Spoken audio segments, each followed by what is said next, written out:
Well, Uttar Pradesh Chief Minister Yogi Adityanath is addressing a rally in Uttar Pradesh's Balia. Let's cut across. हम लोग एक ऐसे माहौल में जी रहे हैं जो कल्पना कभी देश के प्रथम स्वातंत्र समर के लिए महान स्वतंत्रता संग्राम सेनानी मंगल पांडे ने की थी, जो कामना चित्तू पांडे ने की थी। विकास की जो तड़प पूर्व प्रधानमंत्री सरदेव चंद्रशेखर जी में थी और मोहम्मदाबाद की समग्र विकास के लिए जो चिंतित रहते थे, ऐसे कृष्णानंद राय के सपनों का मोहम्मदाबाद, गाजीपुर, बलिया, उत्तर प्रदेश और भारत बने। मोदी जी और योगी जी यही प्रयास कर रहे हैं और इसी के लिए आपके पास आए हैं। बहनों और भाइयों, आज मैं पूछना चाहता हूं समाजवादी पार्टी और कांग्रेस से, क्या मुन्ना यादव, जिसको मुख्तार जैसे माफिया ने स्वर्गीय कृष्णानंद राय के साथ हत्या किए थे, क्या वह पिछड़ी जाति का नहीं था? क्या रमेश पटेल पिछड़ी जाति के नहीं थे? बहनों और भाइयों, क्या प्रयागराज के माफिया के द्वारा मारा गया वहां पर पूजा पाल के पति राजू पाल क्या पिछड़ी जाति के नहीं थे?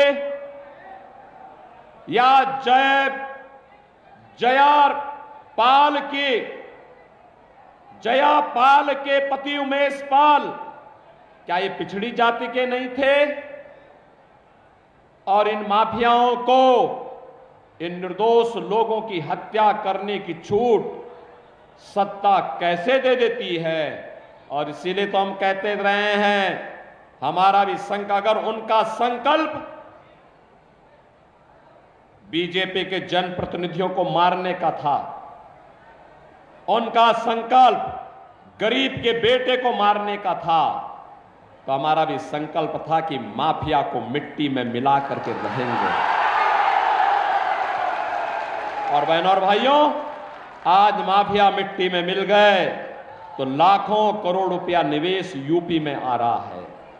और मैं कह सकता हूं आपको, जो यहां पे नीरज शेखर कह रहे थे, जो वो कह रहे थे कि यहां के पूर्वांचल के नौजवानों को पूर्वांचल में नौकरी मिलनी चाहिए, हमारा भी यही संकल्प है। अब ये गाजीपुर से लखनऊ जा रहा पूर्वांचल एक्सप्रेस वे और इसका बलिया जा रहा लिंक एक्सप्रेस वे, इसी औद्योगिकीकरण के लिए ये बीजेपी की डबल इंजन सरकार ने इसीलिए बनाया है। यही फैक्ट्री लगेगी, यही नौकरी मिलेगी, यही काम मिलेगा। और अब तो आपके पास हाईवे भी, रेलवे भी, बगल में एयरपोर्ट भी, कई एयरपोर्ट, आजमगढ़ में एयरपोर्ट, गोरखपुर में, वाराणसी में, और साथ साथ मां गंगा है तो वाटरवे भी।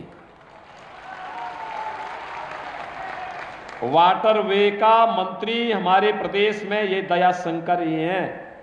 इसको थोड़ा समझाइए, कहिए कि निरुआ के साथ, निरुआ कोई फिल्मों में काम करने दीजिए, ये स्वयं मंत्री के रूप में काम करे। कह रहे हैं कि मुझे निरुआ के साथ गाना गाना है और उनके साथ डांस करते हुए फिल्म बनानी है। हमने कहा भी देखो, तुम्हें तो अपना वजन कम करने में ही 10 साल लग जाएंगे, तब तक तुम बुढ़ा जाओगे। और इसीलिए बहनों और भाइयों, आप देखिए, जब कनेक्टिविटी बेहतर होती है, विकास भी होता है, निवेश होता है, रोजगार का सृजन होता है। नौजवान हमारा यही नौकरी पाएगा, रोजगार पाएगा, और यही तो हम कर रहे हैं। मोदी जी ने देश को 10 वर्ष में इसी बात को लेकर चमकाया है। और बहनों और भाइयों, 7वें चरण का अंतिम चरण के चुनाव के लिए आज हम आपके बीच आए हैं। पूरे देश के अंदर उत्तर, दक्षिण, पूरब, पश्चिम, जहां कहीं हम जाते हैं, लोगों के मन में एक ही भाव है, एक ही संकल्प है। हर ओर लोग कहते हैं, जब हम कहते हैं क्या होगा, तो जनता कहती है फिर एक बार, फिर एक बार, और अब की बार 400 पार। 400 पार की जब बात होती है तो समाजवादी पार्टी को तो चक्कर आने लगता है, क्योंकि ये तो केवल 60-62 सीटों पे ही चुनाव लड़ रही है, 60-62 सीटों पर। और यादवों में भी देना था, सब अपने खानदान के दे दिए। यानी सेफई के अलावा प्रदेश में कहीं नहीं, अरे कहीं निरुआ भी है, बीजेपी ने उनको बनाया। मैं तो मुंबई गया था, निरुआ वहां फिल्मों में काम कर रहा था। मैंने कहा भी निरुआ, अरे मुंबई के लिए बहुत किया है, चलो गाजीपुर आजमगढ़ के लिए कुछ करो।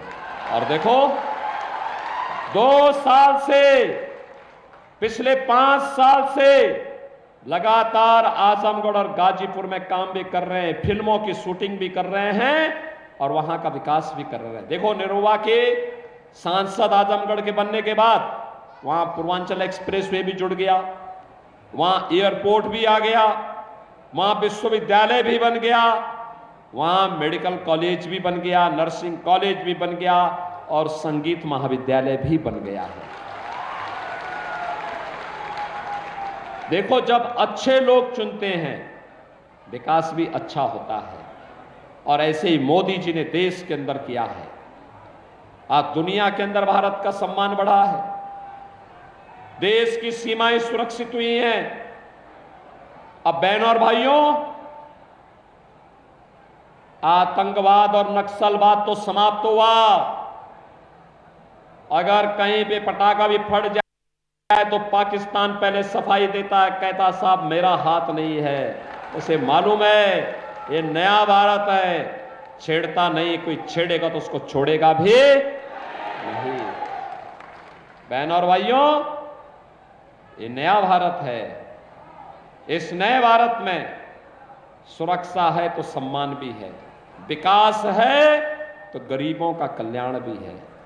यही समाजवादी पार्टी थी। राशन माफिया भी थे और आज 80 करोड़ लोगों को फ्री में राशन मिल रहा है। और मैं तो कहता हूं, जो पाकिस्तान का राग अलाप रहे हैं ना,